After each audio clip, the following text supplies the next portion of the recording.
How's everyone doing? How has your crypto week been treating you this week? It's been a bit of a mellow week out there in the crypto scene. Kind of trading sideways, starting to see things pick back up, which is nice. We've been in a heck of a downturn for a while. There we go. Come on. There we go. Oh, yeah. Been in a heck of a downturn for a while, and it looks like the markets are starting to be a little more cooperative, hopefully. So maybe next week we're going to have everyone on our side. Make some profits. But more than anything, we just want to get in there, have a good time. All right.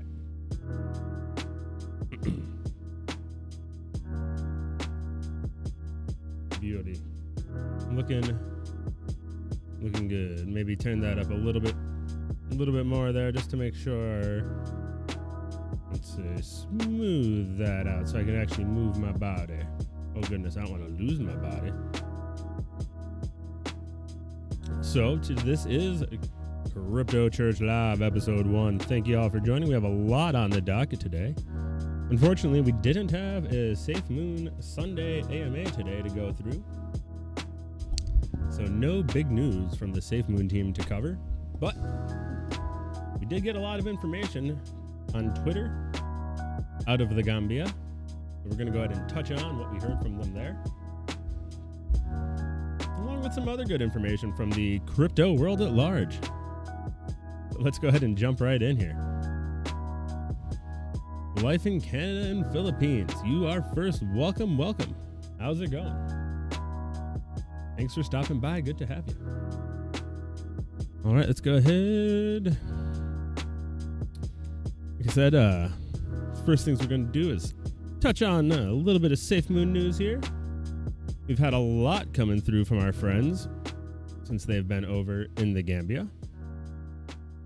See if I can find my Google Doc with all the good information that I've been putting together here. Try not to white out myself. Thanks. How's everything going for you today? I'm not sure what time zone the Philippines is in. I think you are similar to the Eastern here. So you may be getting around to the evening yourself.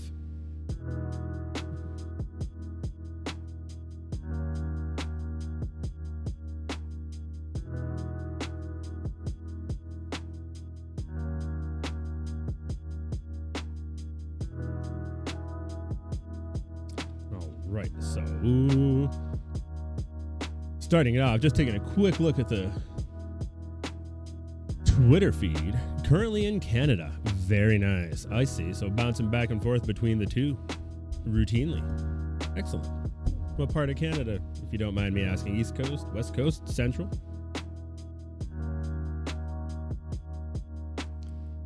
Another wonderfully large country. Let me go ahead and hop on over here and switch this like that. Whoa.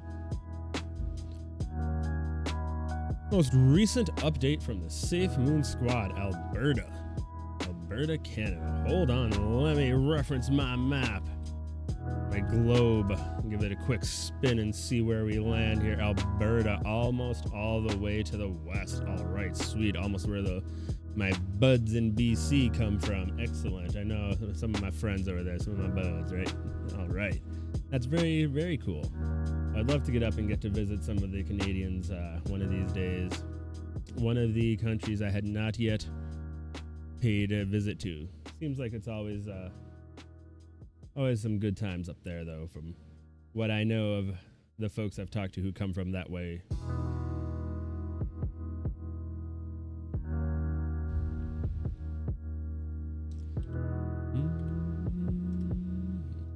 Pull this over here onto my other monitor as well. So SafeMoon Twitter just posted about 4 hours ago. Okay, it was a little less. I was going to say just posted because when I added this to the document, it was fairly recent.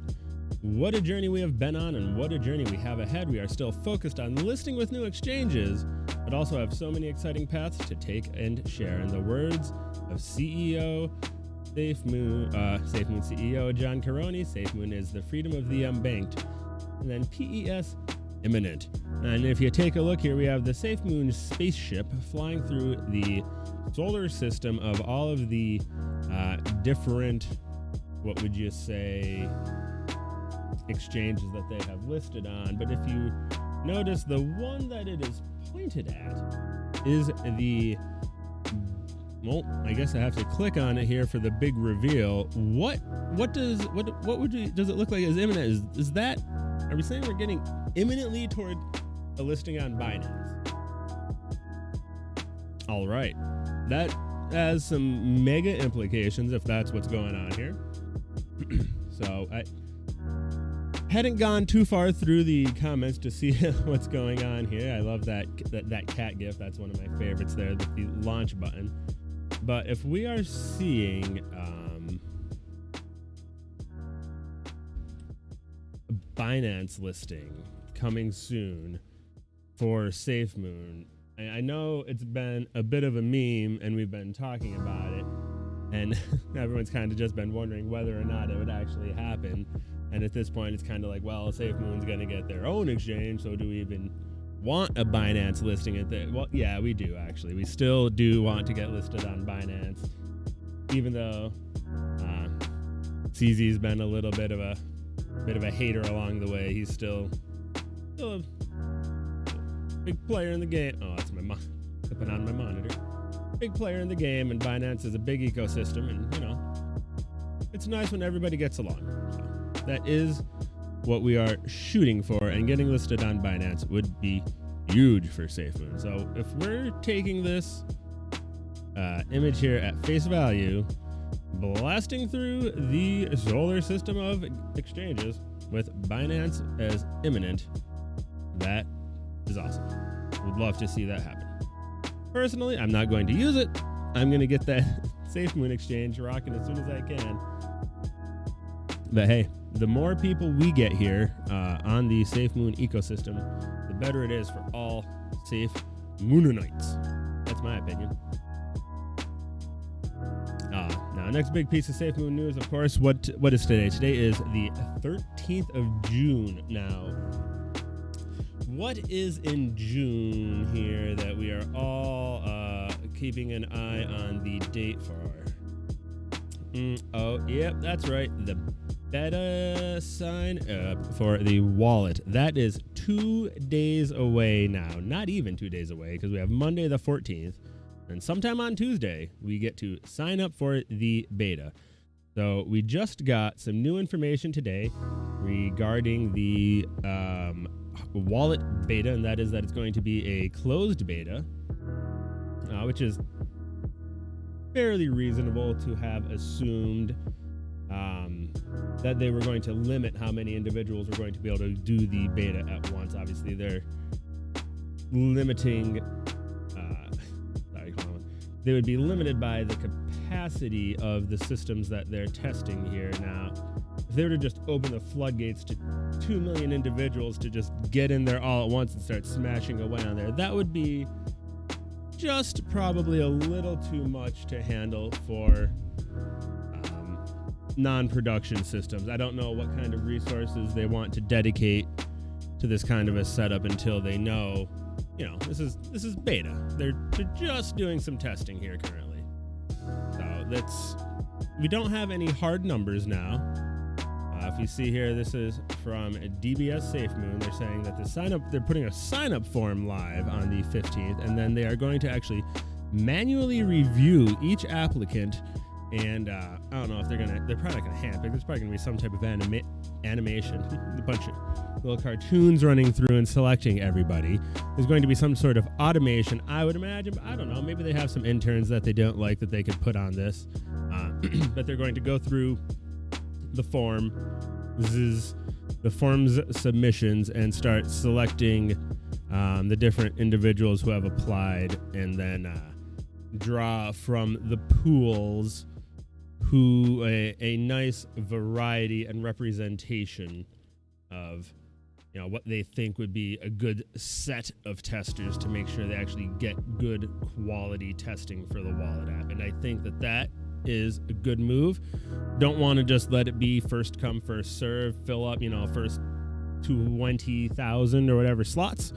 Because then you may be, you're going to be restricted by time zone whenever they open it up. All sorts of reasons that's not necessarily the best way to go. And if you go ahead and just take a good look at just read through the quick post here, they go on to say that they want to make sure they cover high-end devices, low-end devices, advanced users, new users, things to that effect.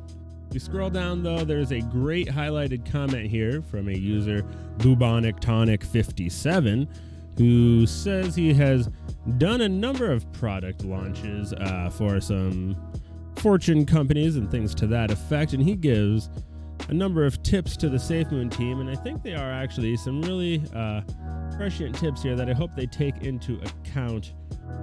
One of them that I thought was very interesting was doing some unbranded A/B testing with apps that are already on the market, taking a popular wallet that's already out there, an open source one, obviously, and then the SafeMoon wallet, removing the branding from both of them and putting those both into the hands of the test group and then getting comparative feedback on both of those. I thought that was a pretty interesting approach to try to do some kind of testing. Let's see, that was number 3 there. And then, of course, number 2, completely new individuals who have never done any experience with crypto or crypto wallets. Go out and just, I don't know, the old man on the street kind of test, something to that effect. See if you can fish someone out like that. Let's see, quantitative data. Since users don't usually know what they want, you have to kind of watch their behaviors, see where, how, and why are you struggling, and let's see if I could give you a fix for that, even though you might not have even realized that you were trying to find one. Sometimes the people don't really know what they're looking for. So if you could provide that for them, that's always nice. Let's see, store and monitor your data. Each feature should have its own dedicated problem study. A lot of feature bloat out there in solutions today, and it's nice to have a checklist full of features, but if a lot of them have no purpose, keep them out of there. But go ahead. This is a great link. It's right at the top of the SafeMoon subreddit right now. I'm not going to run through the whole thing, but go over there, check it out. There's a really great discussion going on underneath it. Read through that. Good stuff. Put your feedback in there. And remember, you have 2 days until not 2 days. I'm sorry. Looking at the numbers, you'd have 2 days. You have about a day and a half now until this form drops, and you get to go over there, apply for the beta, and hope whoever is the wizard over there draws your name out of his magic hat. That is so exciting. I can't wait. Now, we're not done with wallet news yet. We're going to do a little bit of wallet, a little bit of talking about the Gambia, a lot of other SafeMoon news coming up here. So let's see. How about this? Did you guys hear about what Apple did? Speaking of wallets, real quick. Apple basically killed Trust Wallet. Check this out here. Let's see.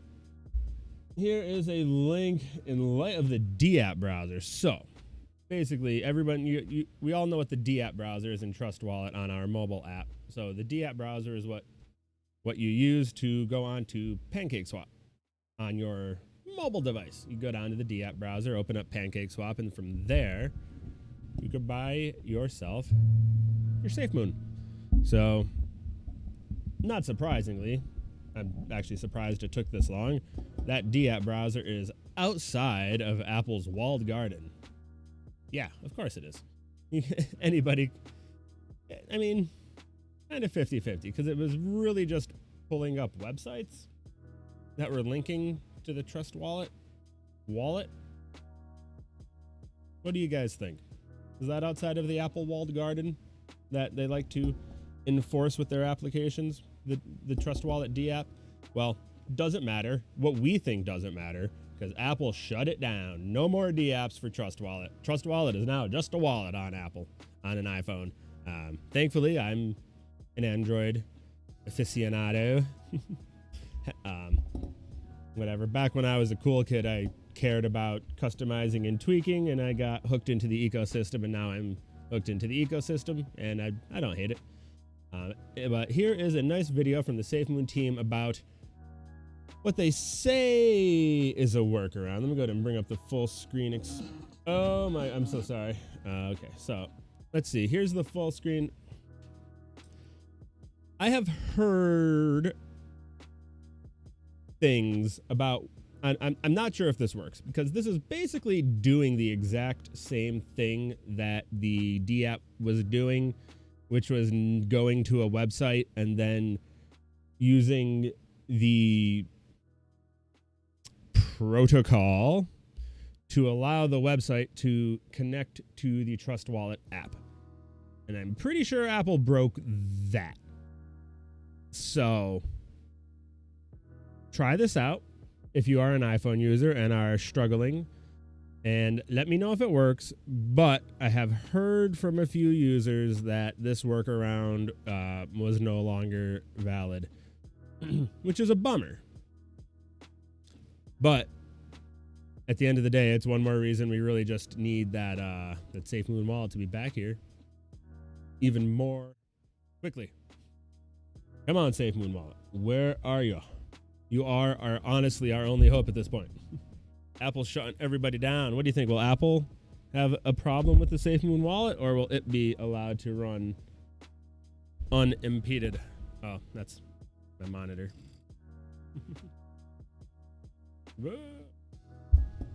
Need a better green screen solution. If anybody has any suggestions, let me know. You don't want to see the room behind me. I promise that is not the answer. I know it's actually lighting that is the issue here. I just don't have the lighting. There we go. There we go. That's actually pretty sweet. Anyway, I had it set up pretty nicely for a previous streaming situation that I was doing. Okay, that sounds like I was doing. Okay, I was doing some other streaming stuff. I took a break for a while, and I took everything, put it kind of away. Kind of forgot how I had it all set up with everything to have it lit well. I see this corner up there is whatever. Don't look over here. Anyway, so Apple busted Trust Wallet. One more reason we need our SafeMoon wallet here. Pronto. So we don't have to worry about it. SafeMoon wallet's going to have D-apps too. So I'm assuming not going to be supported by iPhone. I'm not sure if the SafeMoon team has a plan to work around that. I didn't see if anybody in the comments on Twitter had addressed that here, if they had asked the team if the SafeMoon Trust Wallet, the SafeMoon wallet would work if our D-apps are going to work on iPhone. Someone gets a chance, shout that out. Let me know what you hear. But let's move on down the rest of the wallet news. One more big piece here. Bring this back down for you here. Oh my goodness, that is hold on one second. I'm gonna mute that tab, mute that whole Twitter site for everybody. One more big piece of news here from CEO John. Let me switch that back over this way. Hold on.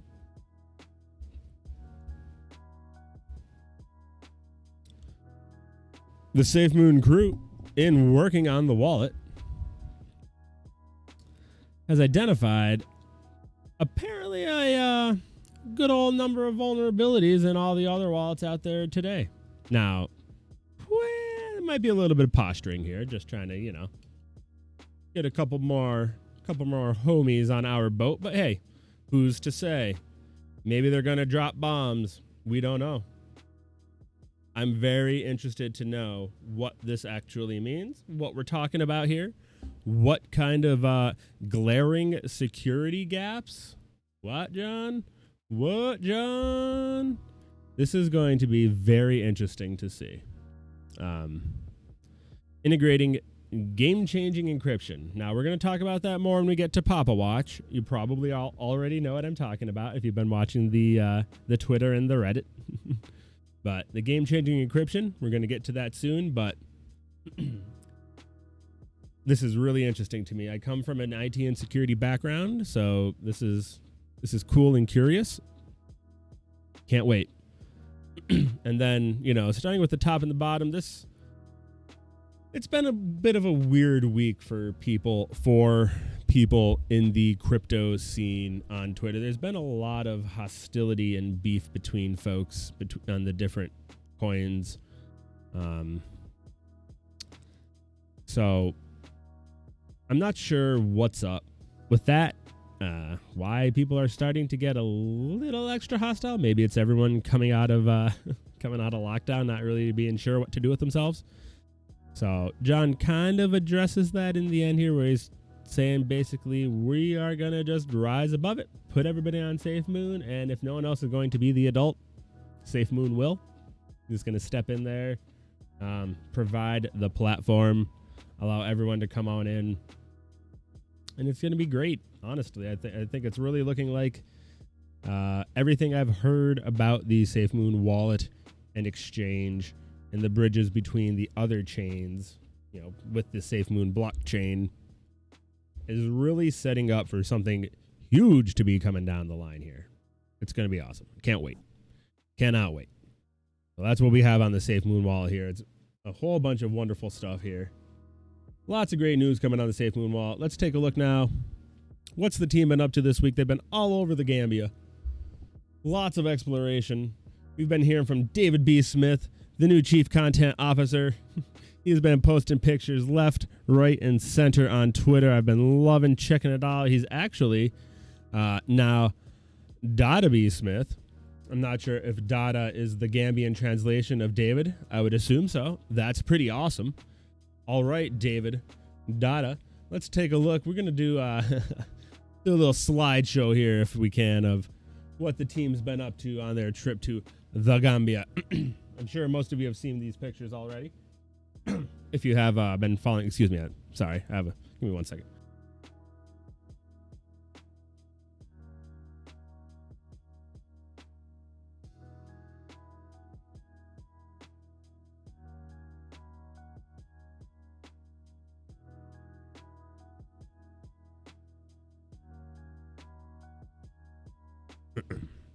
All right.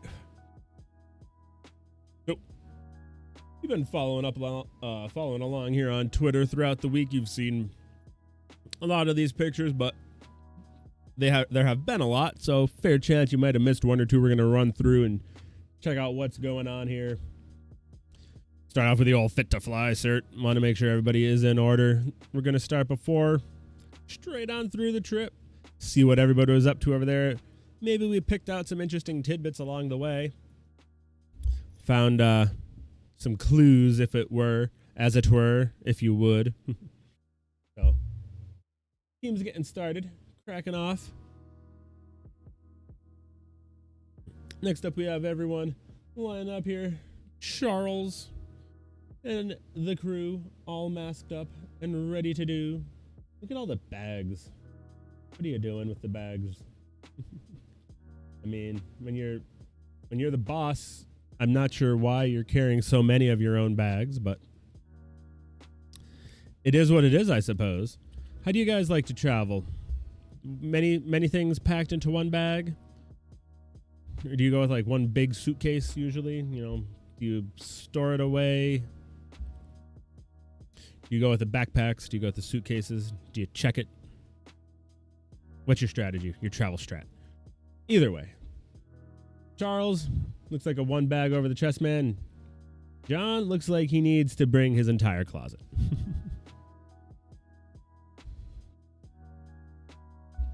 Moving on down the way. Seems looking good. Heading to the airport, or in the airport, heading to the plane. Now here we go. Right before we board, John sends out the boarding tweet. See y'all soon. Don't burn down the house while we're in the air. SafeMoon is the evolution. That was retweeting Charles boarding the plane. Now, based on this tweet, I'm thinking there's probably confirmation of this out there one way or the other, that Charles, John's brother, and currently the, what is Charles? Executive assistant. So Charles, I have a hunch, may have been the one in charge of early SafeMoon marketing materials. Boarding the plane. See y'all soon. Don't burn down the house. Oh, yeah. Beautiful. And then we have some shots of them. Let's see. Oh, free video. As of this morning, which was 9:46 a.m. my time, CEO John Caroni and COO Jack Haynes, along with a little bit of the rest of the crew, has landed in Gambia to begin the mission on Gambian soil. And here they are disembarking. Time zones line up just a little bit differently, apparently there, since 5:24 a.m. here. Looks great. Crew's looking like they're ready to get it done, and I like that they are sporting the SafeMoon mask on arrival.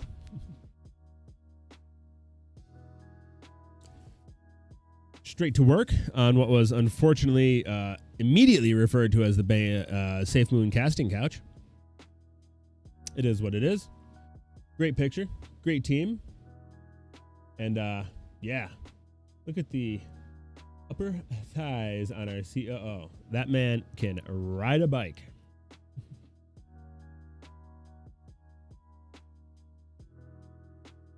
Here we have Sengun was there to meet us and make our entry into the Gambia. That is our main connect as within the Gambian government. We even got multi-year visas. Traveling in and out of the country will be a breeze. All the Gambians we met were so kind and friendly. So wonderful to see the SafeMoon crew making history there in the Gambia. Now, moving along, after they got some meetings underway, they headed on down to the zoo. You read here, crocodile. I've been trying to make out this sign in the background here. So if any of you can head on over and understand the latter half of the sign, crocodile.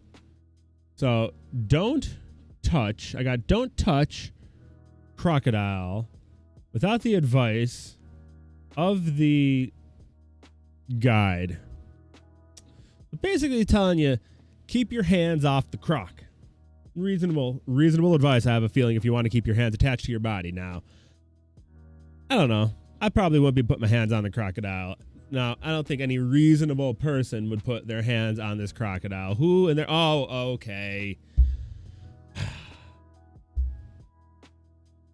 Charles. You're putting your hands on the crocodile, Charles. And he does not look like he's enjoying it. But hey, that's what you got to do when you're the executive assistant. You have to be the first to touch the crocodile. Now, it says, let the record show, I touched it first. I'm going to assume that was maybe by... What is up, Horatio? Welcome, and thank you for stopping by. And as we can see, we have our fearless Charles Caroni, brother of our CEO John, the executive assistant of SafeMoon, touching on a croc on their trip to the Gambia this week. Now, if we move on to our next shot here, everybody had to get their hands on. Now, I have to love this picture because in this picture, Charles is maintaining the...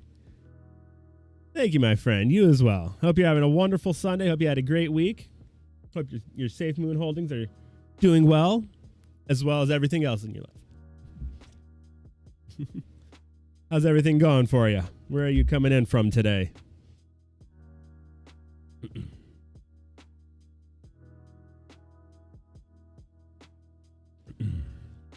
Now, like I said, I love this picture here because Charles, I think this is the same pose he had in the other picture, just from the front instead of the side. And then we have Jack coming in, trying to play a little bit of Steve Irwin here. He's giving off complete Steve Irwin vibes. And then if you go and just look at John's face, he's just thinking about how good of a watch band this croc is going to make. Just like, yes, right here is where you will go around my wrist for my fourth watch. You are a beautiful croc. Great picture. Great picture of the team. And how about this guy's shirt in the background? I mean, I am a big fan of tie-dye, personally. So if anybody knows where I can get some Gambian tie-dye, please drop that to me on Twitter. I'd like to make that happen. Thank you. Moving on down the way. Here we have... We're coming Okay, this is the first picture that I think might be a little bit of a hidden clue that they didn't really let on to too much. Jack, COO, Chief Operations Officer, and John, CEO here.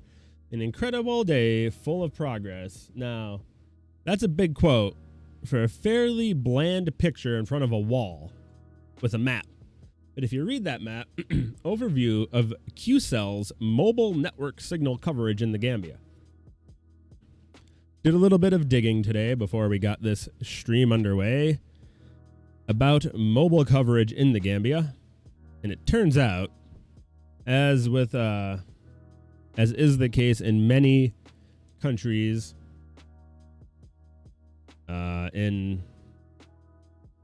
let's see here, Africa and like those many smaller population countries, we find a very high penetration of mobile devices, and the Gambia is not different. The population of the Gambia is 2.34 million.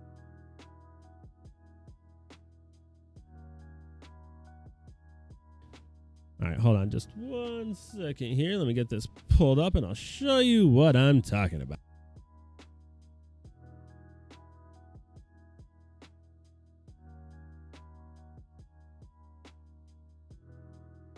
Okay, so boom, check this out. Just over 2.25 million individuals living in the Gambia. And if we look at the mobile phone subscriber count, as soon as we break 2014, that's just about one phone per individual. And then from there, it goes up, and it plateaus again here. And those numbers are mirrored just about perfectly in this data, 2014. 2013, it says we hit 99, just about 100% penetration. And then now we are at 120% in 2014, 2015, 2016. It's about the same as on the other chart, at 140% mobile penetration. That means 1.4 cell phones per individual in the Gambia. So, why, with 1.4 phones,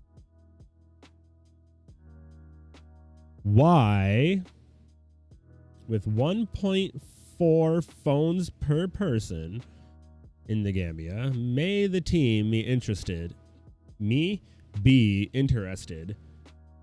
QCell's mobile network? Again, maybe they just had an incredible day full of progress, leaving Jack's eyes a little sleepy. Or maybe they are looking to smash into some sort of mobile partnership. We know that the wallet is going to be on phones. So if there could be a way for the SafeMoon wallet to be ready to go on these 140% phones that are out there, supporting the Gambia's national currency that everyone in the country is going to be wanting to transact with. I mean, I feel like this has the potential to be quickly developing into something significant. So we have to make sure we keep an eye on this and see what is going to be coming with the mobile. Keep that in mind. The Gambia and mobile. Something's coming there.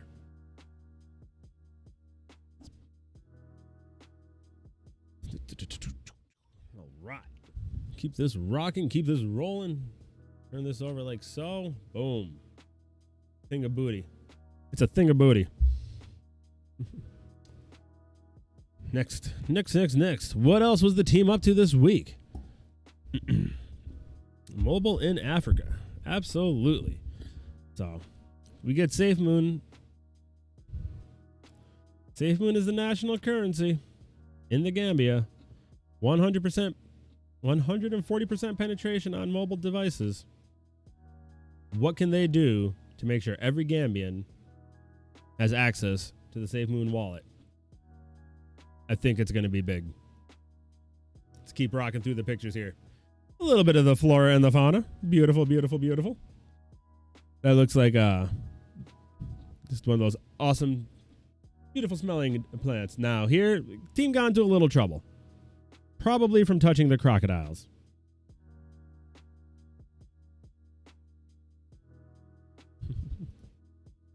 Just kidding. They were having a good time. Hanging out. Busted. Just kidding. SafeMoon is making friends everywhere we go. Adding more troops to the SafeMoon Army. Hashtag SafeMoon Gambia. Then, of course, a great picture. The number of folks. Unfortunately, they didn't tag everybody, so I'm not sure who they all are. Just, some great members of the crew that they're running into along the way. And then here we have a big old party of laser eyes. Love to see it. Love to see everyone getting lit up. Moving on down the line here, John brings us some awesome scenery. Would you guys just let me flip this here? I'm sorry, I didn't realize I was on the wrong view. Let me pull those last two up here. Team going to jail. What? The squad and laser eyes. Beautiful. Now, here's John showing off some of the absolutely outstanding landscape of the Gambia. It has so if you've seen the Gambia on a map, it's a little strip with some coast on the edge of Africa. Look at the coast. Woo. When our SafeMoon is all doing very well and we're all quite rich, I think we will all be spending a good bit of time chilling on the beach here. SafeMoon millionaires. This is going to change a lot for ourselves, I believe. We're going to have some big old beach parties out here in the Gambia. Now, already the Gambia has a pretty huge tourism industry. That is one of their biggest industries, tourism and peanuts. So, can't blame anyone who wants to go check it out. It's a beautiful spot. Moving on down the line, here is a dog that they met. I don't know if y'all been keeping up on the memes here. They're barking left and right. Meeting all sorts of fun dogs. No SafeMoon Sunday today. That's why I thank a lot of you for hopefully joining today. Here. Oh, sorry. Meant to hit mute and set the camera off. Though I do wish we had the SafeMoon Sunday to talk about. I'll do my best to keep us informed in the meantime. Can't wait to hear the recap, the official recap when they get back. In the meantime, check out this good dog they met over there. So I do believe I picked up that the reason this whole dog thing came about was that old Matt Quad 8 guy over there referred to Charles's cat as a dog on Twitter. I missed that tweet at some point. If somebody knows, could fill me in, that'd be awesome. Either way, this cat sure looks like a good dog. I'd give it a scratch behind the neck, behind the ears, on the back of its neck. How do you pet a cat? I don't know. I don't own cats. I'm kind of a little bit allergic to them. Businessmen doing business. Look at this office, right? Look at the carpet down here. One thing I noticed is all of the textiles, it seems like, are very vibrant. A lot of big, bright colors. I really enjoy seeing. I like colors. I said earlier that I was a fan of tie-dye, and that is true. I think I would have a good time in the Gambia. So, photo was taken before a great meeting. Jack and I are thrilled with the progress so far. I took a little, not a whole lot to go with in this picture as far as trying to scope out anything interesting, other than that they have the remote control in a sandwich bag. So apparently this is my great-grandmother's office.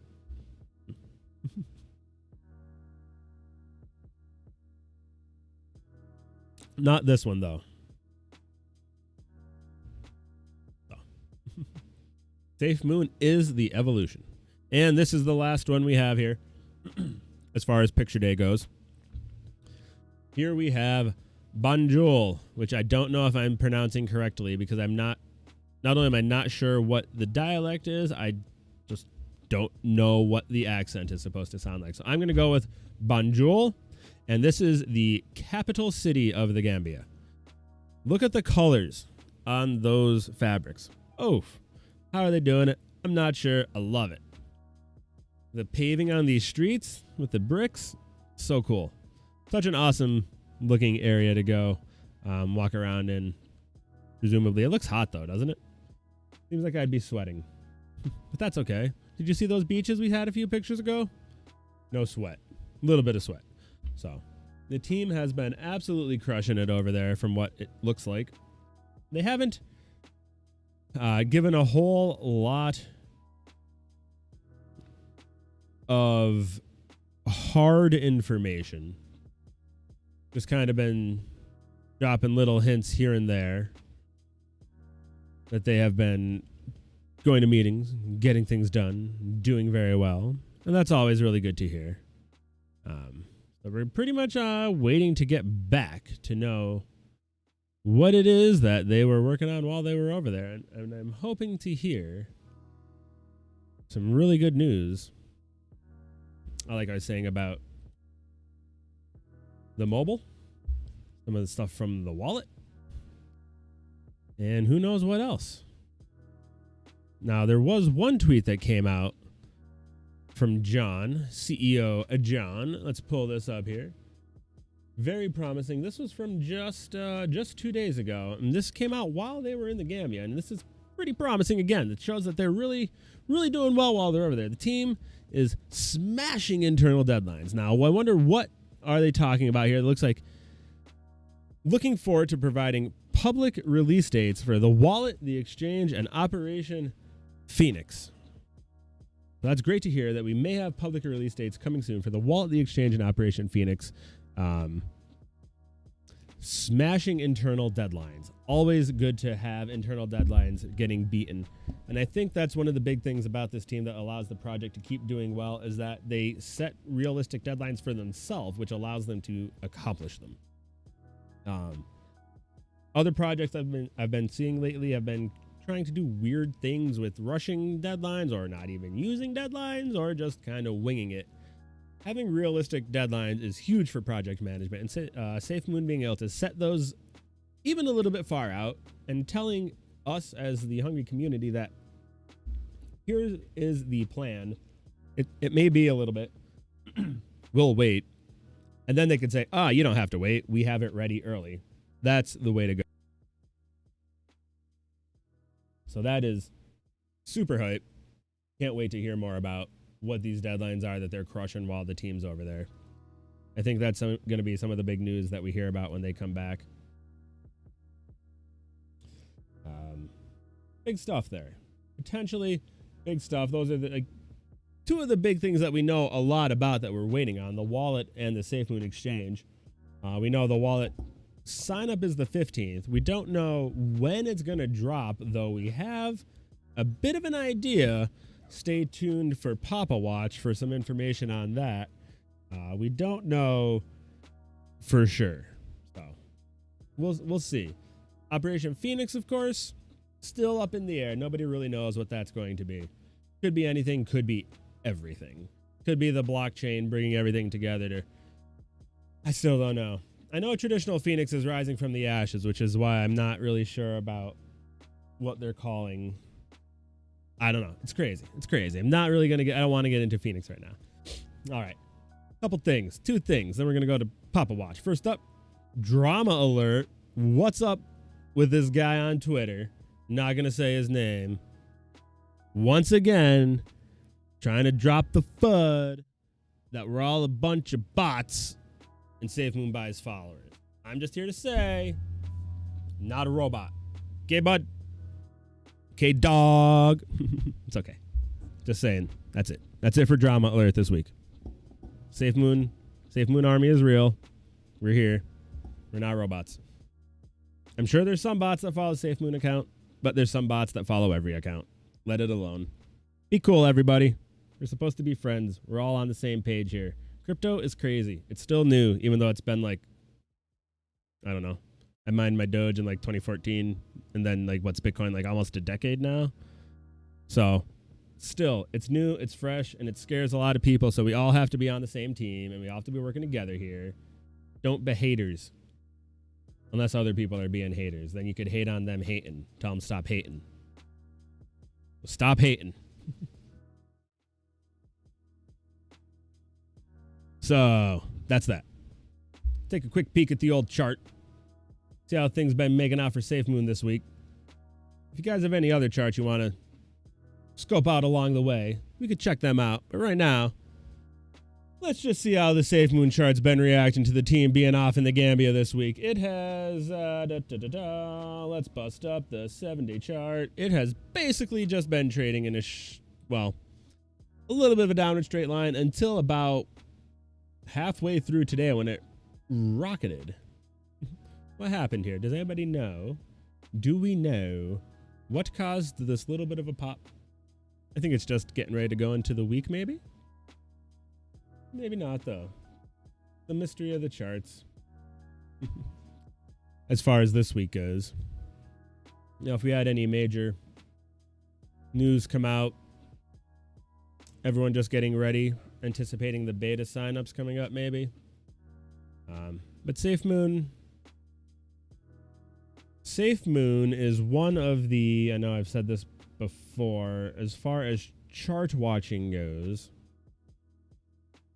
one of the more interesting tokens to keep an eye on because of the tokenomics incentives to not sell, you know?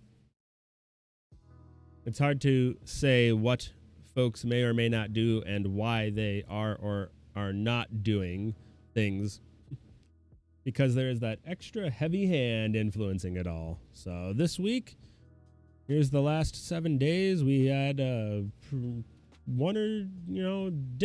a little hop, and we're pretty much right back up to where we started on the week. If we draw it out to the month, we had our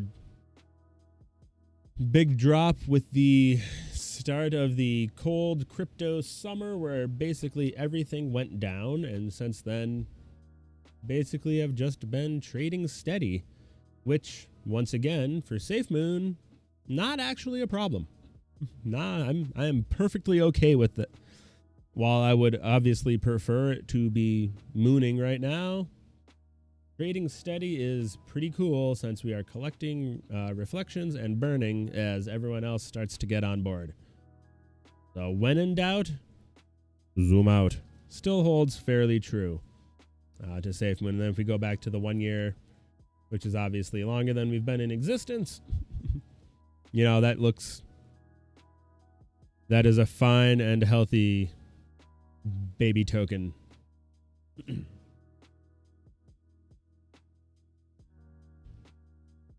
Especially with a summer full of news on the way. This is a chart that I am quite happy to see, especially since we are pretty much right in line with where we bottomed out, our resistance the first time before we went up for our second spike. So looking good on the old SafeMoon chart. It's very nice days ahead with this summer, with the beta test for the wallet starting soon. And it's probably going to be what some folks lately have been referring to as a real beta. So probably get ready for that, like a not necessarily feature complete, full-fledged, ready to rock and roll beta, but like they might actually expect you to want to provide feedback. And I will appreciate that if we can actually get in there and do some actual beta testing and feedback providing. Seems like it'll be a good time. Or not, because testing usually isn't that fun. Things break. And I would imagine the way it ought to work out of the gate would be not running on the, it should be running on the BSC testnet. So you won't even be transacting with real currency initially. Anyway. Oh dear. Anyway. Chart's looking good. Happy to see. Happy to see these things. It's not in any way an ominous sign. When you guys see the fudders out there talking about why aren't we spiking, why aren't we mooning, tell them, guy, zoom out. Look at that chart. I think we're doing fine, just fine. It's fine. All right, let's move along now. Next up on the docket, what have we is Papa Watch. Papa Watch. Let's see, what has the wizard been up to this week?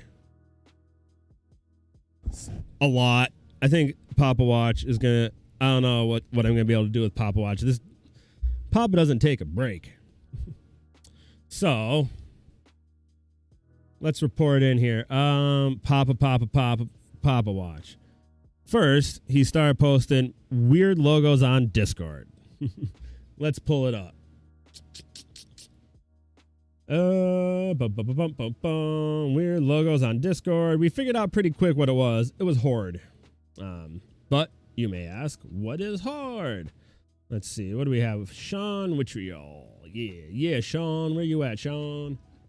So Sean Witriol compiled all of it into a tweet, as he does. Sean's Twitter is awesome, by the way. If you're not following it, you are doing something wrong in the SafeMoon community.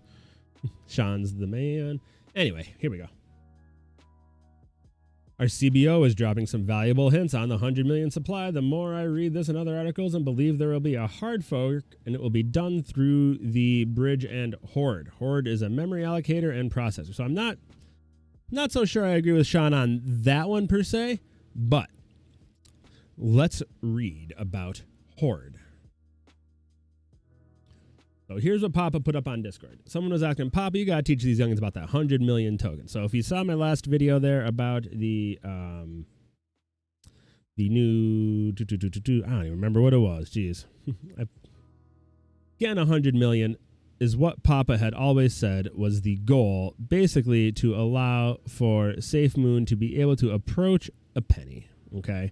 And the blockchain is what I was thinking was going to be to provide enough burn to burn up all the SafeMoon that's out there now.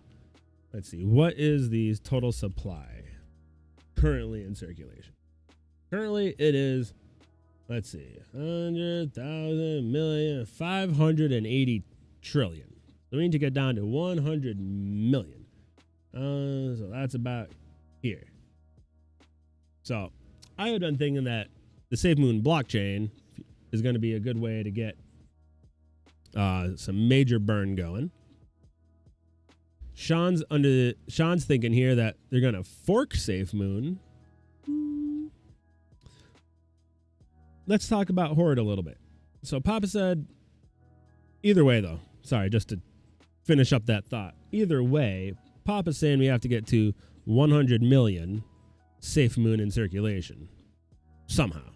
And that's crazy because many of us are holding more than 100 million SafeMoon in our wallet. Crazy. So how are we going to get less than that total when there are thousands of people with more than that in their wallet? New thought I've been having is that it's actually going to end up having everyone stake it into a farming or pooling. So it doesn't have to go away. It just has to go out of circulation. New thought. That's a new thought. So, something to keep in mind there. Keep that in mind. See if that is something that happens. Anyway, let us continue. He said it can be done. Won't be a burn. So that's thinking it won't be like one mega burn, right? Like where all at once comes down, where they're just saying like, oh my God, look at it. Because this was coming from a big conversation that they were having in Discord about saying, okay, well, we have all these tokens. You just have to. Oh, Horatio, my friend. Thank you for subscribing. I really appreciate that. Hope again, you're having a wonderful night. Now, again, like I said, this was coming from that conversation where they were saying, well, with all these tokens, you're just going to have to burn them all off. He said, it's not going to be like a big burn here. And then they said, how about a clue? And he posts a logo. the ever elusive logo. People figured out pretty quick that it's the logo for Hoard. What is Hoard? Let me put this up here. All right, so here's the tweet. Pull this over here so I keep an eye on it. All righty. So what is Hoard? Now, I had to do a little bit of digging to try to figure out what is Hoard, because their website's gone. But this is the internet, and the internet never forgets. So let's go to the Wayback Machine. Let's see. The most recent capture we were able to find was actually over a year ago. I don't think February of 2020 worked when I tried. Let me check again. Let me check again. We'll give this a quick one more quick try, just so I don't provide any bad information here. But basically, put this one up in the meantime while we wait for this one to load.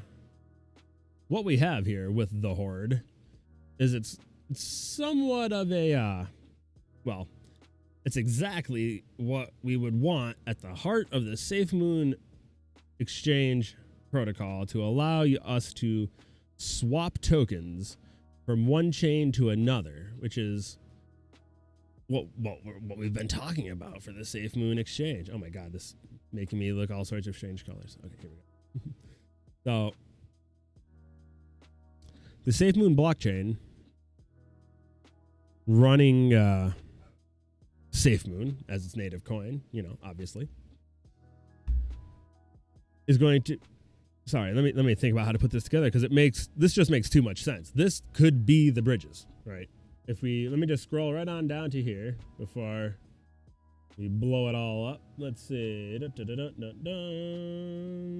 We support the crypto community, open source. Where is asset exchange? Simplified swapping. Simplified swap. This, of course, looks terrible because it's the Wayback Machine. Creating quickly exchange any currency for any currency. Incoming support for qualified tokenized assets in the future. Multi-currency wallet. One app to securely hold and manage your private keys for thousands of digital assets on multiple chains, on multiple devices. Now, of course, things don't, you know, your things actually live on the chain, not on a device, but thousands of digital assets across multiple chains. And this is what Papa's dropping hints about on Discord. Hoard, right?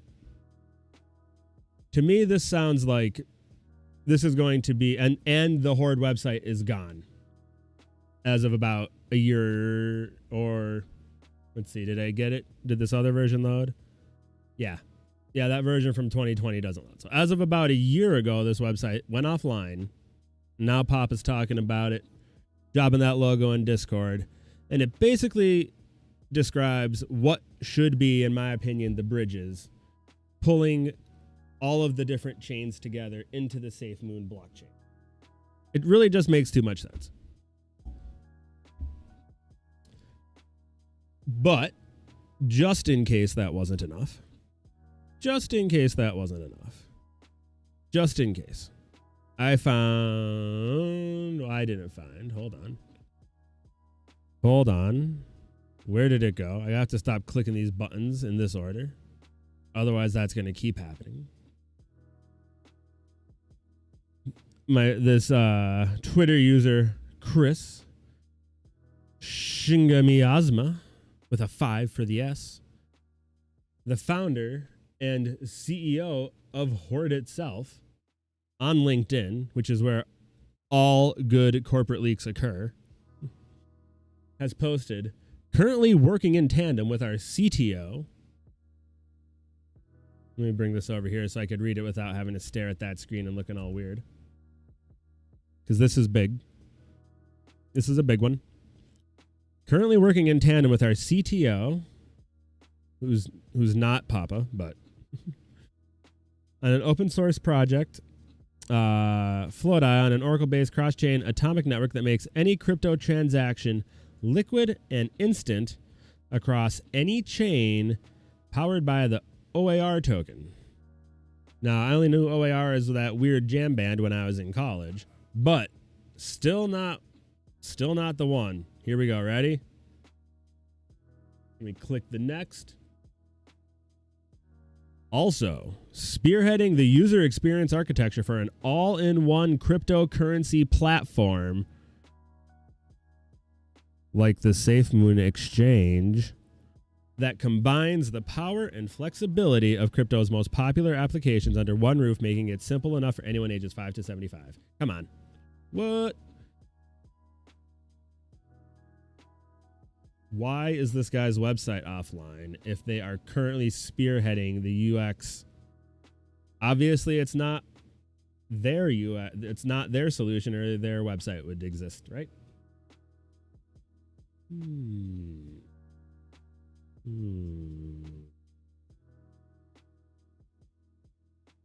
What y'all think? What do you guys think about this clue from Papa?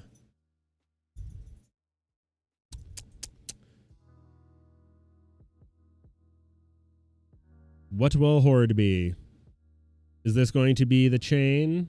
Is the Hoard the bridges? Is Hoard going to be what connects all of the different chains into the SafeMoon blockchain?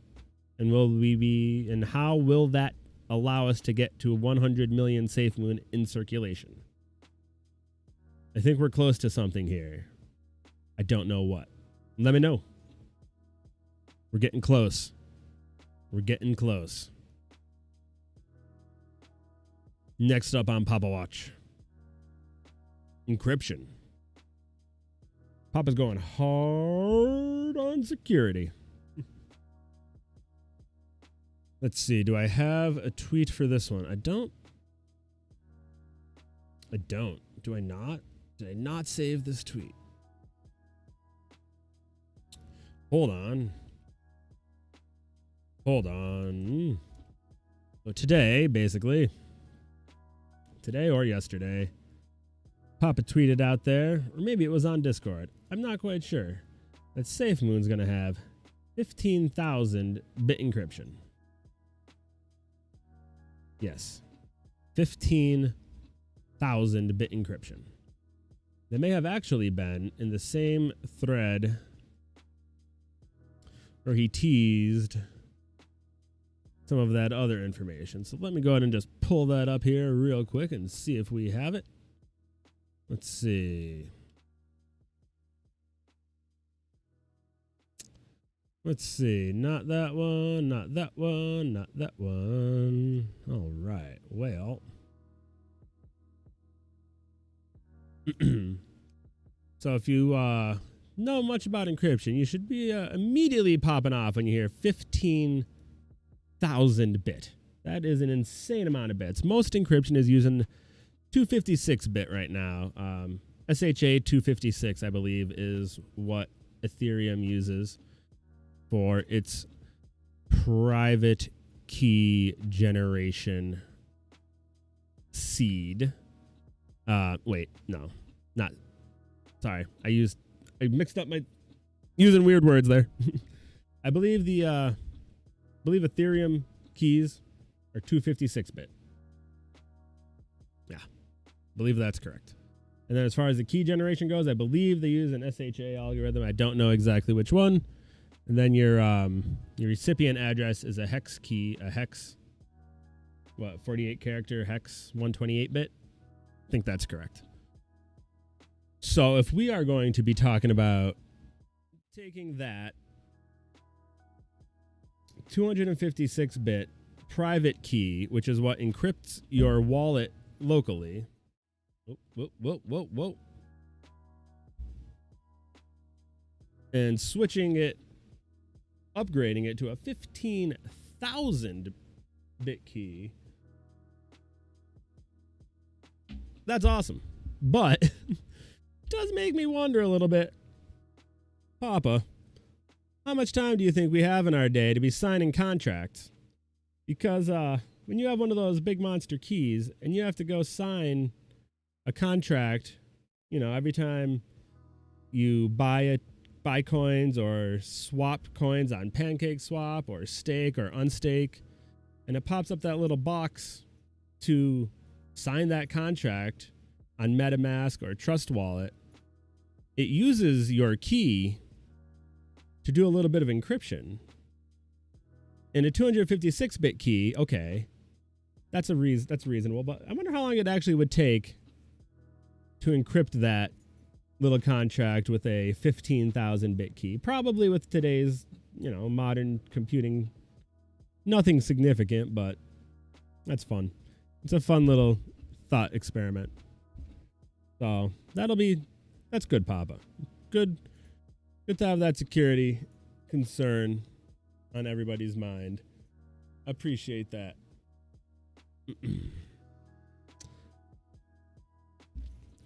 So yeah, that's going to be good. I'm interested to see how that plays out. And I'm also very interested to see for the SafeMoon blockchain how our local addresses, you know, how our receive addresses are selected. For Ethereum, the receive address is just selected at a point in the curve, I believe. You know, runs a little bit of an algorithm and just pops a point on the curve there and goes with that. And seems to make it pretty happy. So, pretty cool. Pretty cool. We could talk more about that at some point if that's something you guys would be interested in. Just let me know how address generation works and stuff to that effect. Hold on one.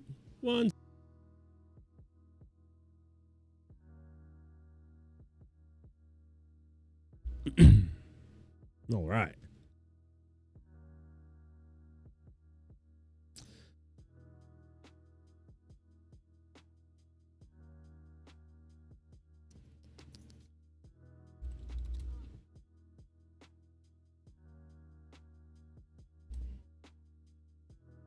Let's see if we can just find.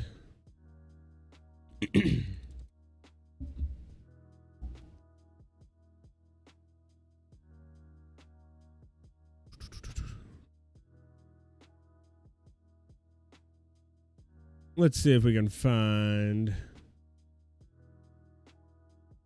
that initial quote about 15,000 bit.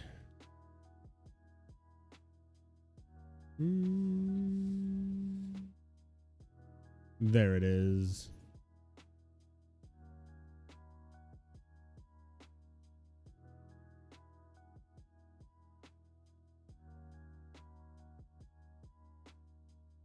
There we go. Anyway, so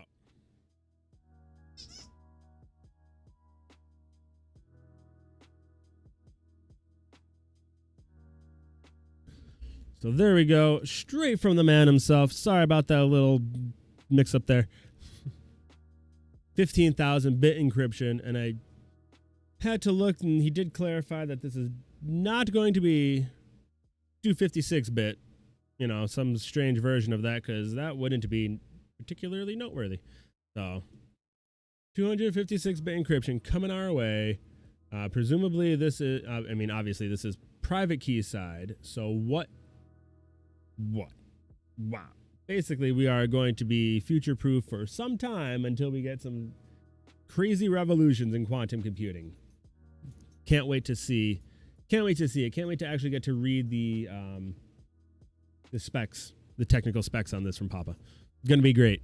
And I also, like I said, can't wait to see what a SafeMoon address is. If it's just going to be like an Ethereum address and he just cranked up the key size on it. I know we talked about in the last video I put out on the blockchain that it looked like he may have been using Ganache to build the SafeMoon blockchain, in which case it was going to be an Ethereum blockchain, I think. So we'll see. Wouldn't put it past Papa, though, to be homebrewing something totally off the chain. Off the chain. Ah, ha, ha, ha, ha. I crack myself up sometimes. All right, let's move along here. We're not going to get hung up on this too long. So, one more thing coming down from Papa Watch here. Did you guys know that our old wizard used to work for Dogecoin? How about that? There was, again, just because of this beef that's been going off today, CEO John posted a status. Probably not this one. Nope. John posted a status today about stop being jerks, basically. We have no issues with Dogecoin. Fun fact, the SafeMoon CBO, which is Papa, used to work at Dogecoin. In fact, he was there when Doge 1, which was the Doge and SpaceX partnership, was in development. So yes, you will be able to hold Doge on your SafeMoon wallet. That's what I'll be holding mine. Now, I'm a big Doge supporter. That was my first major foray into cryptocurrency and what really got me interested into it all around. So I don't like seeing everyone being jerks to each other out here. So this is good. Good to see the love. And I didn't know Papa was a big Doge man. So that's awesome. Good to see. If we expand out here, we can see that he actually says Doge 1 was his idea. So right on, Papa. Doge 1 being the spaceship, the Doge branded spaceship. And if you guys have any questions about the authenticity, if you go here to the official Dogecoin Facebook, scroll on down here, we have right there Cthulhu. And of course, our new homeboy Billy M2K. How about he's popping off on Twitter these days, right? Everyone's been loving Billy's work. So, nice job, Papa. Thanks for everything you've been doing for us on the SafeMoon scene. Really appreciate all the hard work. I can't wait to see what's coming for the SafeMoon blockchain. It's going to be out of control. I know all this stuff is going to be wild. I know there's a lot in the works. I can't wait to see what Hoard is going to be. I have a feeling Hoard is going to be the bridges. I have a feeling there's big bridges in the Hoard.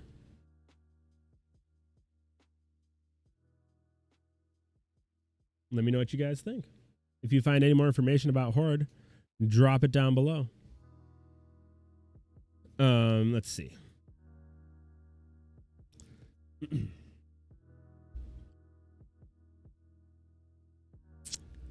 Yeah, and then also there was, let me see, there was, don't have the link here for it though, but someone asked Papa, what are you going to do when you're going to be a millionaire? And he said, basically, take care of everybody. And that was great to see. So I wish I could find that link here, but it was basically about ending hunger across the way, using his wealth for good. And that goes, I think, for everyone in the SafeMoon crew from what I've been seeing. Like I just showed that tweet from John. And I think it's something we should all kind of be embracing as a whole within the community. I know I mentioned this just earlier. Since crypto is still new for the most part, El Salvador seems like a pretty huge deal, but they really are the first country. And who knows what that actually means for us as a crypto community. Since really anything still could happen there. The Gambia embracing SafeMoon is amazing, but still, that's huge. But that's not, that doesn't mean we're mainstream yet. We have a lot of people asking a lot of questions out there, and we need to be working together and not infighting. There will be conflict, there will be some strife, but we need to do what we can. Make sure that we can, be cool to each other, build each other up here, stick together, and help make sure that SafeMoon can continue to do well.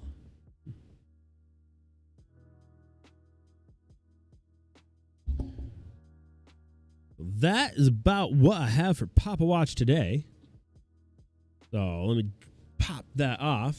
See if I got a nice little band up on top. Still looking sharp. Right on.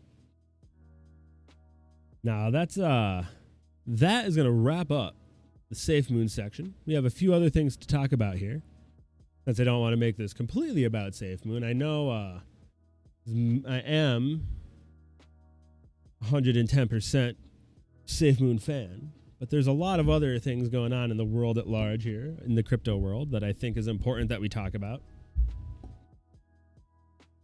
Some moves went in some bad ways this week that I think we should address there, because I want to make sure all of everyone in the SafeMoon army is protected, and, you know, all of our investments are secure and safe and sound.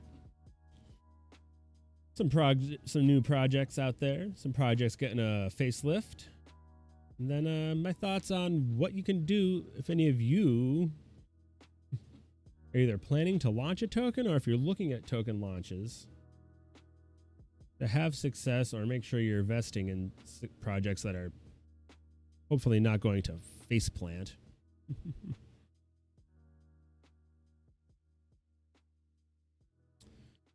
So let's see where to start. Well, there are two things happened this week that weren't so swell, and they were both fairly unfortunate, because I had seen a good bit of support for both of these projects from within the SafeMoon community. So in seeing these projects not do so well, I have a feeling that means that support was withdrawn from a bit of the SafeMoon project there. Hold on, let me make my shirt a little bit less of a green screen here before we go on. Now, does anyone out there have any idea which projects I may be referring to? We have one that launched this week, and then we have one that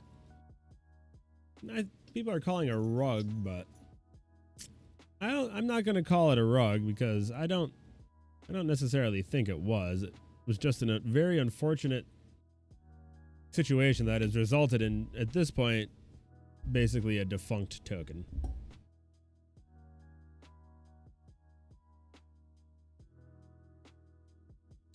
Well, first up, let's see, where is this? First, we have the talk about GenWealthCoin. That's the collapse. GenWealthCoin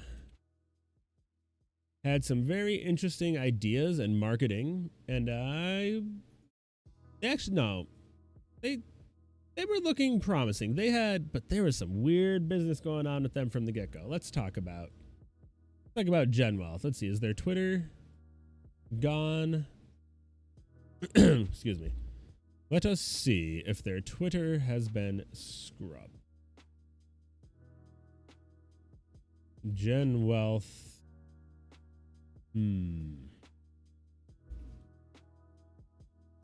GenWealthCoin.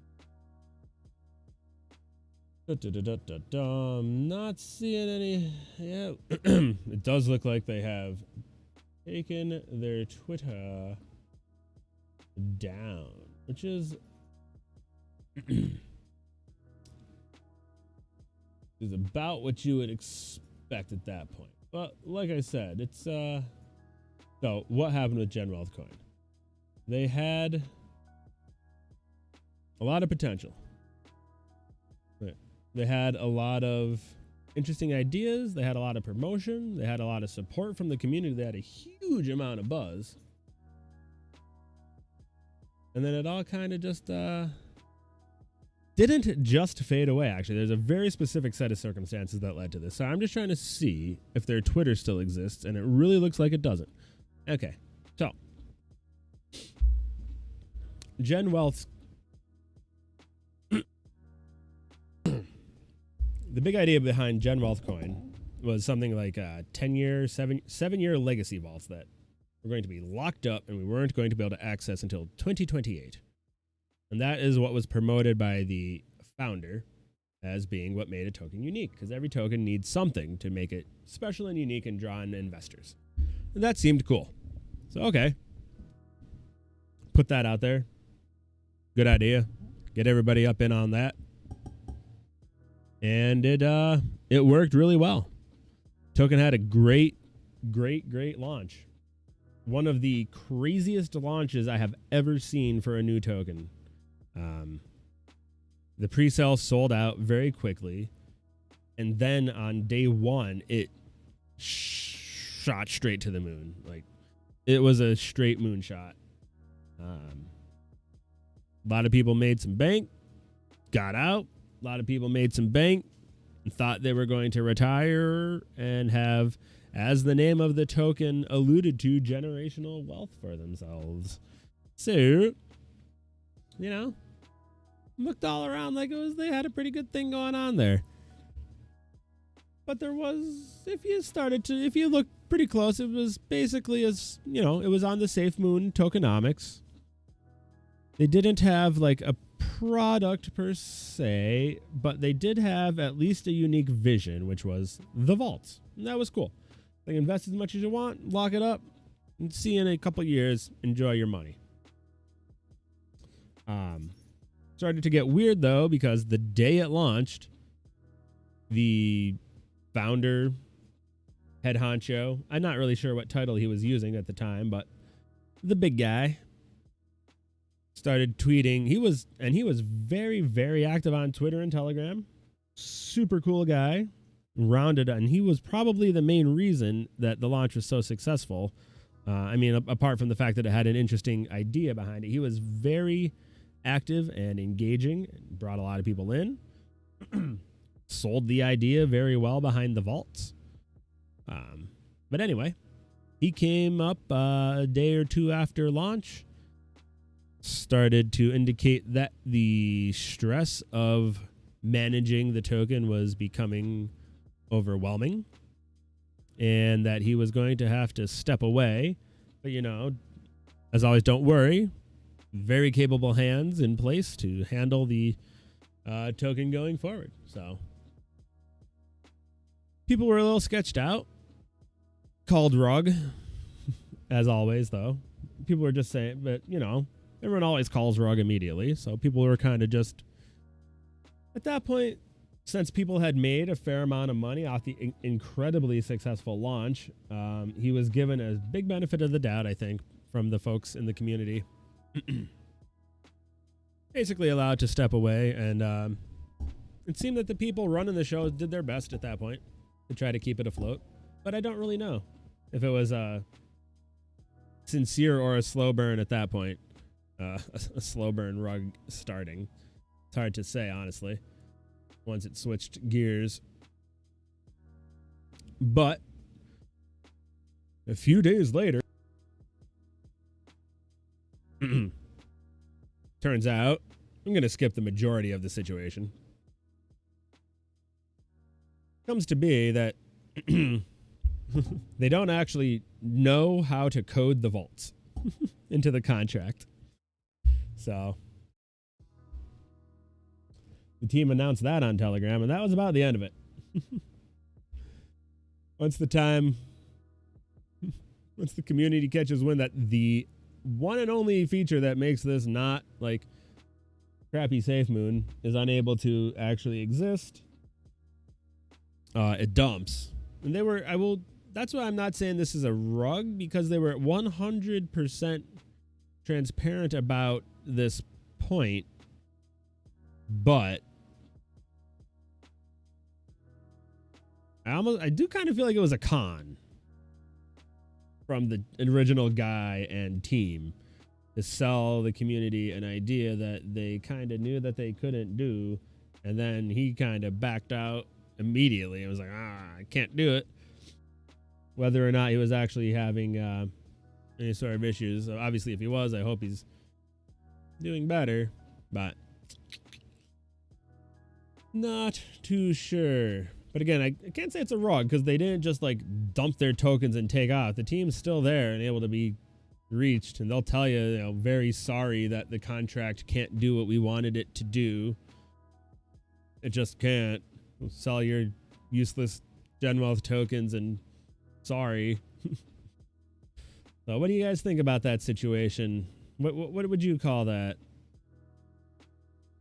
They have planned now legacy wealth token, and they claim that they have found developers that know how to code vaults. We shall see. I suppose we shall see. Only time will tell. But it's a bit of a weird situation for sure. And I know it's very unfortunate for the folks who had seen themselves up a lot of money on some of those and then down a lot. I'm sure that, you know, anybody who got in on the pre-sale, excuse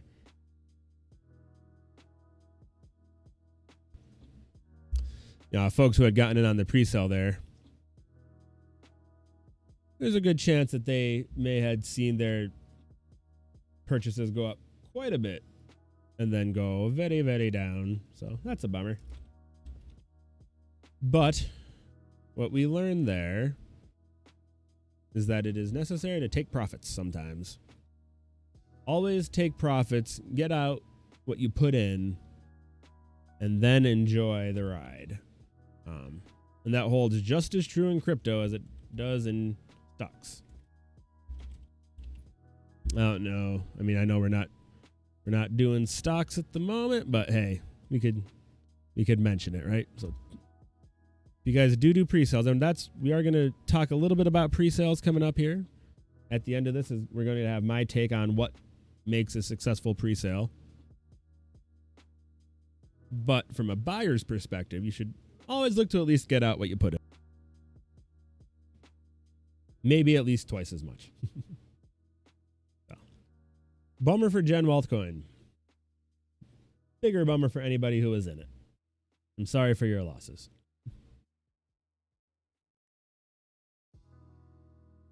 Up next, a new token.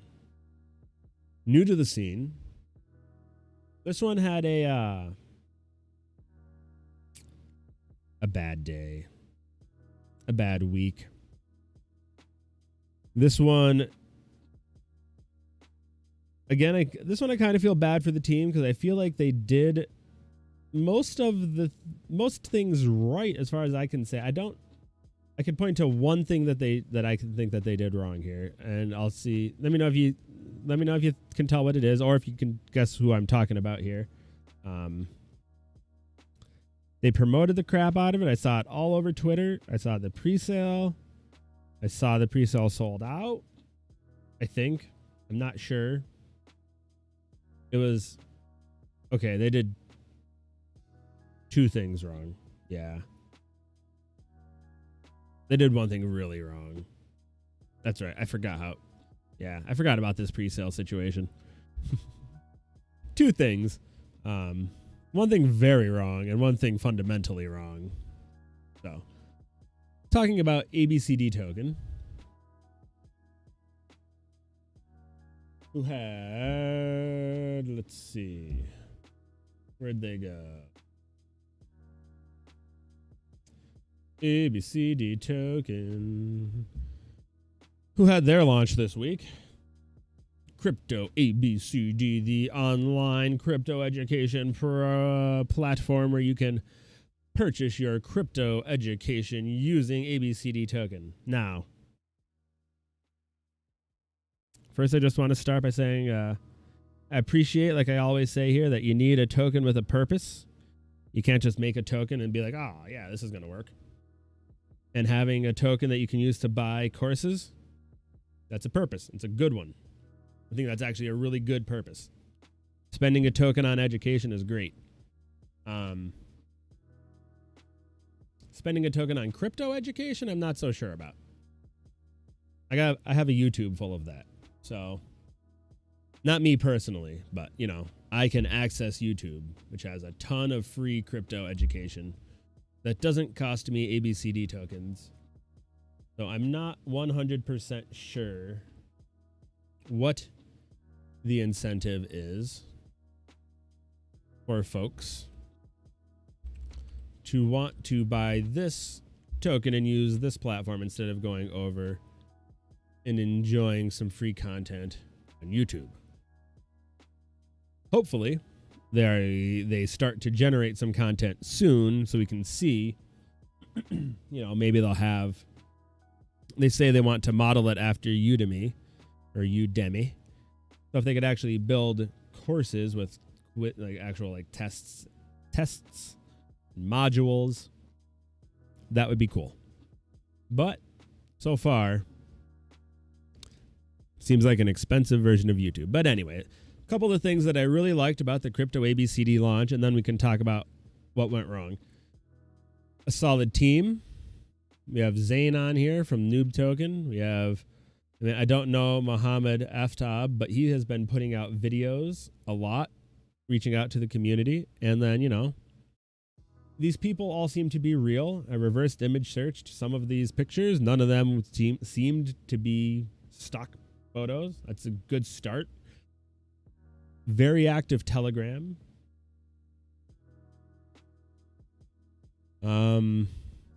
But what went wrong? What went wrong? Was anybody involved with the Crypto ABCD launch who can help me remember what went wrong? Oh, yes. The scheduling of the pre-sale and the what seemed like potential technical improficiency of some of the folks who were operating on the contract end. So I said to myself, well, I'm not sure who's going to buy cryptocurrency courses, but hey, I'll throw, a couple small fractions of a B&B at this because I support educational I like to support the spreading of knowledge. Sure. Why not? Sounds good to me. They had a time when the pre-sale was set to launch, somewhere around 7:30 or 9:30 in the morning, Sunday morning last week, my time. I was like, okay, that's doable. A little earlier than I like to be awake on a Sunday, but I'll make it happen to help support a new project. So I set my alarm and I set Telegram to notification mode because they had put it in silent, no problem because it was getting spammy. And it's okay if their Telegram can notify me when it's time to go. And I woke on up there, popped on in. 5-10 minutes to go. I had my cup of coffee, came on down here, settled on in. Never expect it to be ready to go right on time, but you don't want to miss it if it is, Nothing. 5 minutes, nothing. Update. Something along the lines of the pre-sale is going to be delayed by, I believe it was 2 hours initially.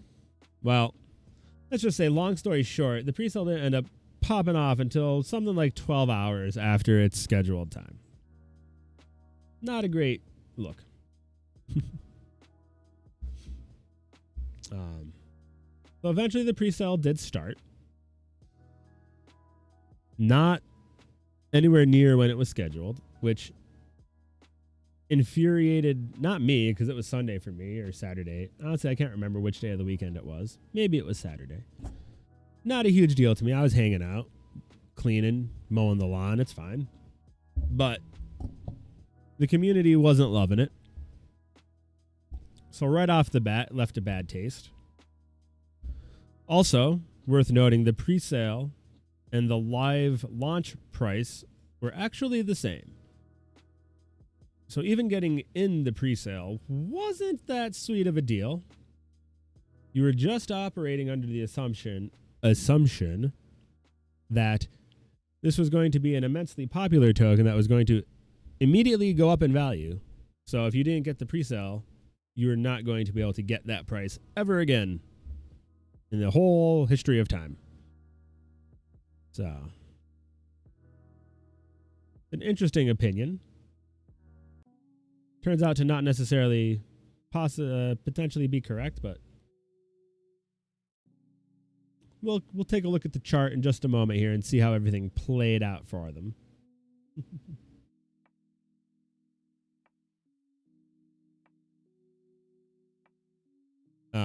Anyway, they were very late on getting the pre-sale going, and when they got it up, it sold out very quickly. Now, what the team did at this point was also not a good move. They were panicking now. They had an angry mob of buyers on their hands from the pre-sale, and what they decided to do was basically launch the token immediately at overnight for me. I'm not sure exactly when it was. So again, with little to no announcement, they just pulled the trigger on the token going live. And what is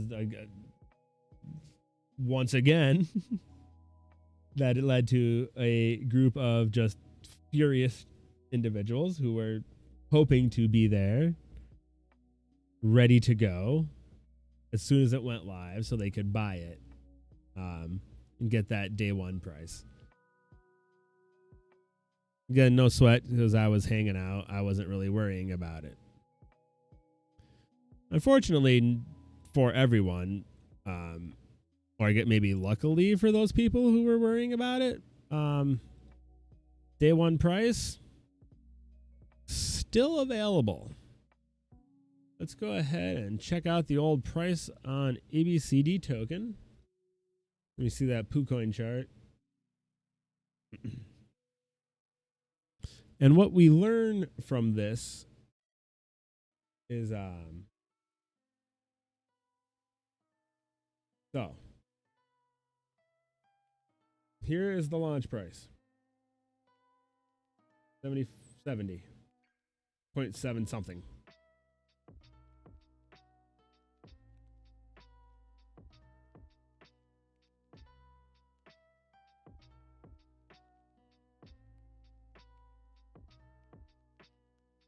So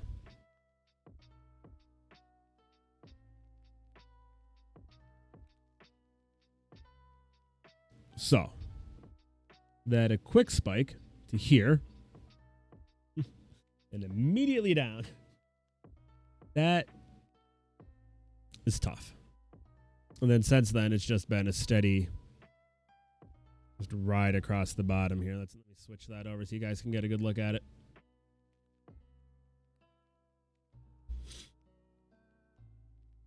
This is poor ABCD token, which launched just 7 days ago on the eve of the 6th into the 7th. And you can see, as soon as it opened up, everyone was angry and terrified that the team was not communicating very well, and also maybe wasn't too sure how they were, that they knew what they were. I don't know. Communications started to come out. Like I said, I think that the communications from the CEO, what is his title? The president? The founder. I think the videos from the founder have been good, but on that day, there were a lot of very scared folks, and they fled the scene. And then rushing the live launch so quickly without letting everyone know when it was happening really stepped on a lot of toes and led to this, because by this point, basically everybody was down half of their money anyway. So it started the I better sell now before I lose any more trend. So 2 lessons that I think we can learn here is 1, give your pre-sale investors a deal. Otherwise, when it goes live,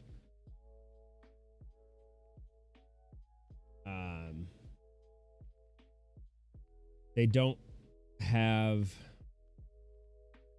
they don't really, I get why they didn't do it, because they didn't want their pre-sale buyers to immediately sell.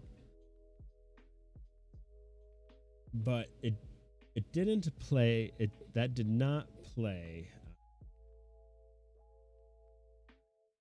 It makes sense in theory. I get it. If you give, the theory would be your pre-sale buyers double their money immediately out the gate.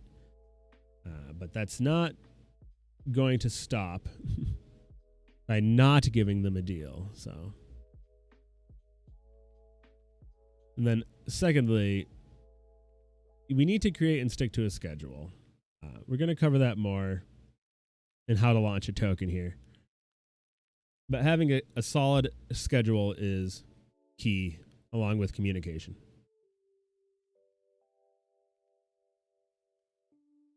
We do need to get toward wrapping things up here, though. I see we're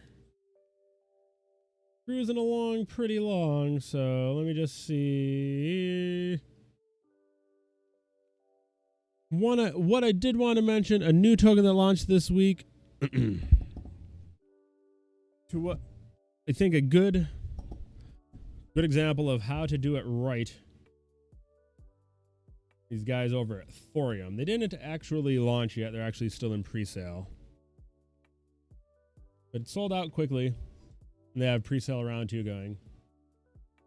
So I think what's very important, I'm going to make this quick because I don't want to keep you here too much longer. We just hit 2 hours. Amazing. Thanks again, everyone who's been sticking around here. So let's see. A couple big keys and things to look for when it comes to a token that I think will help make it successful and help you keep an eye out for a successful token. You need to set a launch schedule, be able to stick to it, not rush it, and actually be able to hit your dates. I know I mentioned earlier about the SafeMoon team and their deadlines and that they're crushing the internal deadlines, and that shows not only that they're a good, solid team, but also that they make good deadlines. That shows really good project management from their project management team. So if you are missing deadlines, that does not instill confidence in the community. It seems to show that you are not able to do what you had thought yourselves capable of, and that starts to pull confidence out of your project. So make sure your deadlines are good, and if you start to see a project missing deadlines, then you can start to maybe ask why and what happened there. And if you see a project without deadlines and they're just saying, we're going to do this as soon as we can, and it's going to be great, and then the next thing that's going to happen is going to be right after that, which is kind of where I think ABCD token went wrong. That's something that I think is wiser to avoid, and where I think Thorium did very well with their pre-sale. They had hard dates for the pre-sale. This is going to start at this day on this time. Next, and they actually missed it by about 5 minutes because of website caching. The cache needed to update for their pre-sale page. Once that cache updated, though, it was all clear. And they have a very nice system in place for transferring the liquidity or your tokens from your pre-sale tokens to your live tokens once the liquidity and the live tokens are live. All good. So they have the date, not announced yet. They will announce the date for live, just like they did with Cerberus and Garuda prior. So having dates, making dates, not creating panic in the community, in your own community, and then having them all have a big sell-off is huge. A token needs a vision. It can't just be a token.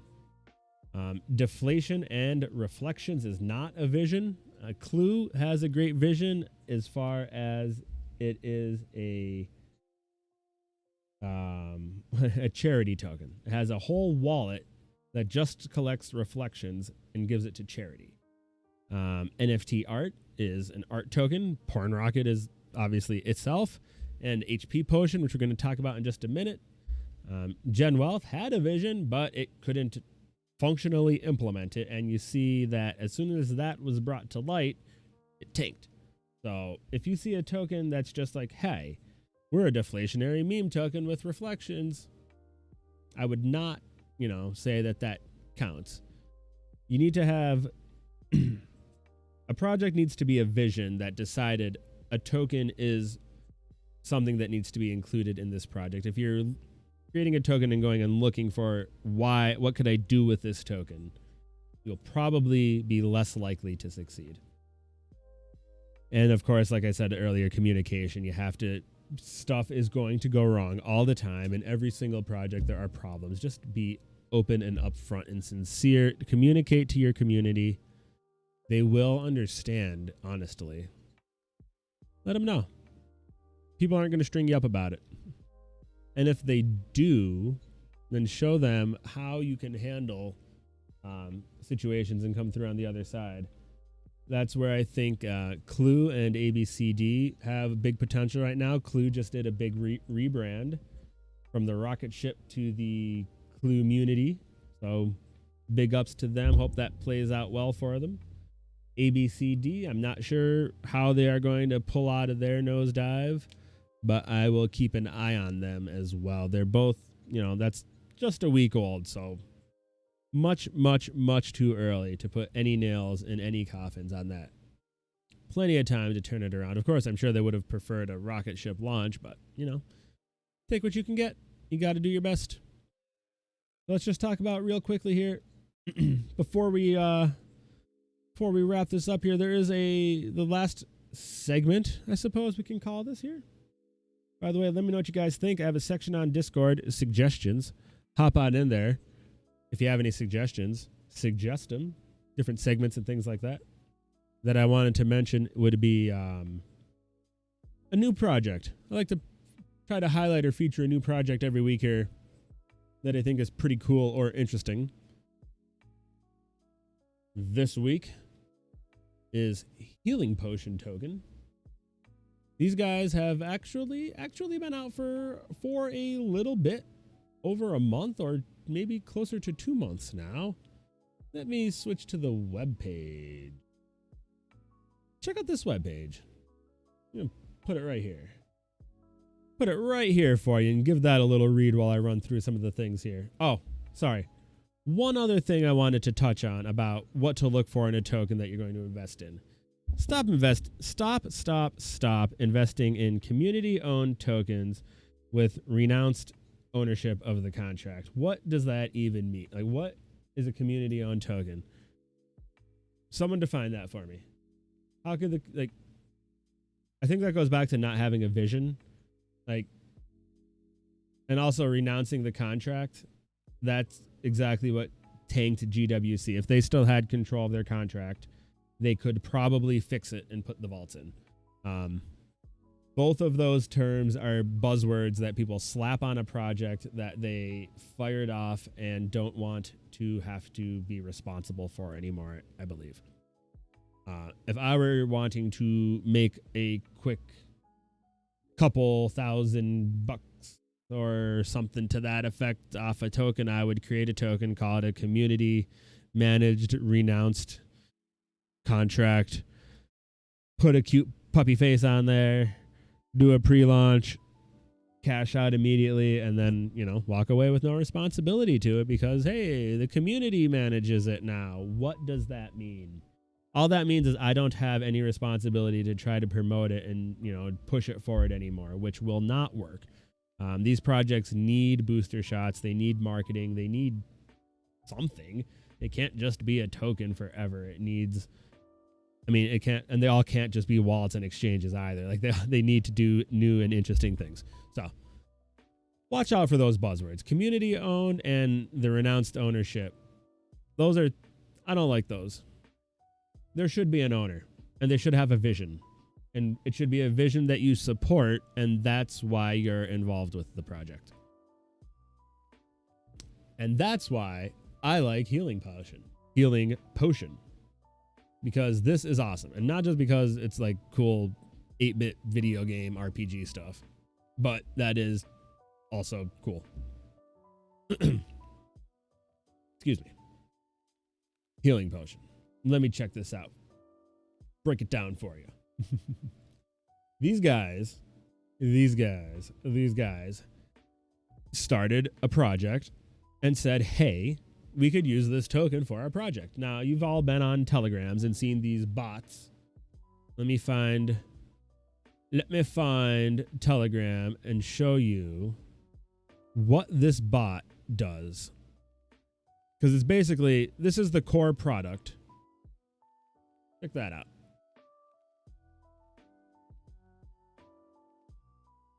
So you've seen these bots before, right? In Telegram that show volume and prices and charts and stuff like that. Yeah, I'm sure you have. If you haven't, go join a Telegram for a crypto and you'll see the bots.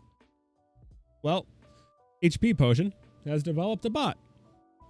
Amongst other things, they have the Golem bot, a side project that has evolved into a core product. This is basically what they are focusing on now. It's the dynamic Golem bot, a new Telegram bot, a new generation Telegram bot, inclusive of price, community, and gift management. So it's more even than just a crypto price bot. It has a whole bunch of, it's a full-fledged, full-featured Telegram bot. But why do we care? We, as HP pot token holders, and by the way, let me look at this chart. Look at the HP pot chart. It was really cool when it ended here. But it's still doing supremely well. This is 1 month. This is 1 month of progress on the chart here. Looking great. And this is the hour chart. Let's put it on the daily. Let's go ahead and zoom this in. There we are. There we go.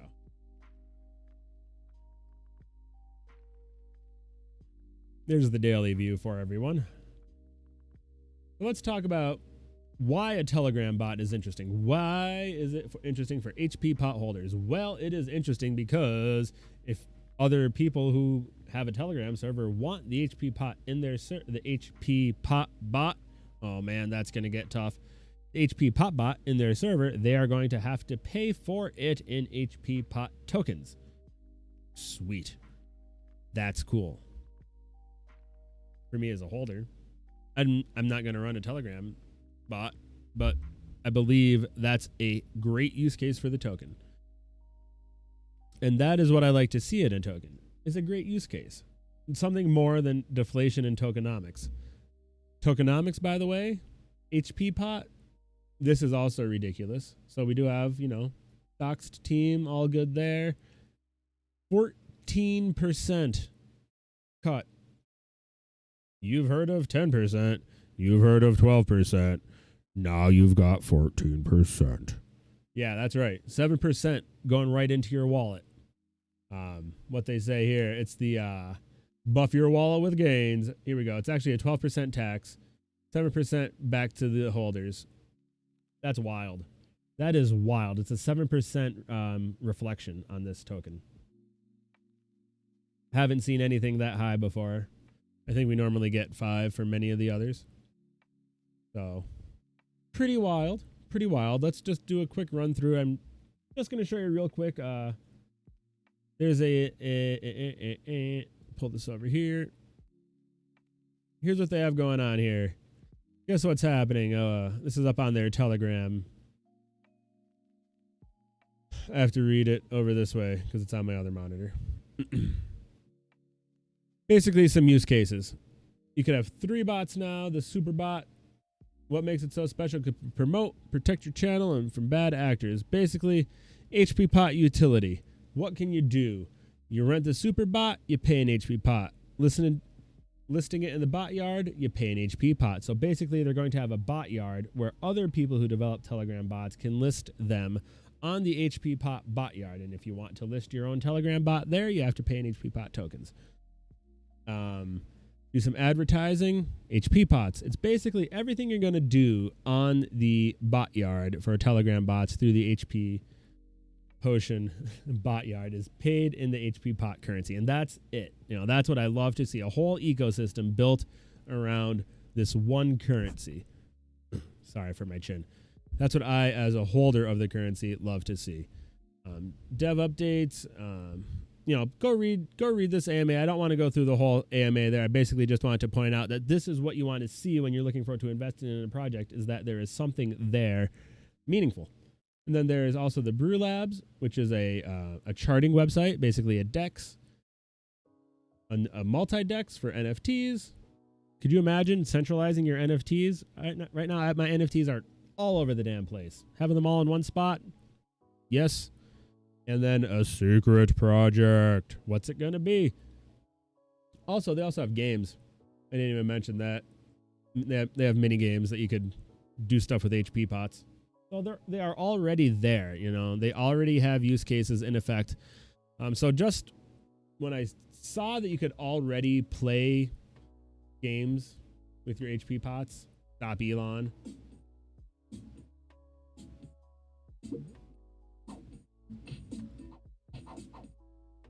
Boxing with Elon. You got me, Elon. Okay, that's enough. Oh my God, Musk. This is why I'm never gonna be a billionaire, because Elon Musk is gonna beat me up. I think this is my favorite project of the past few weeks. Like I said, they're down a little bit right now, but not really sweating this past week after the way things have been going and with what I see on the horizon for this project. They have so much in the works. Honestly, just the Telegram bot, I think, will do very well. I think there's a lot of potential just on that end. So, should be cool. Should be really cool.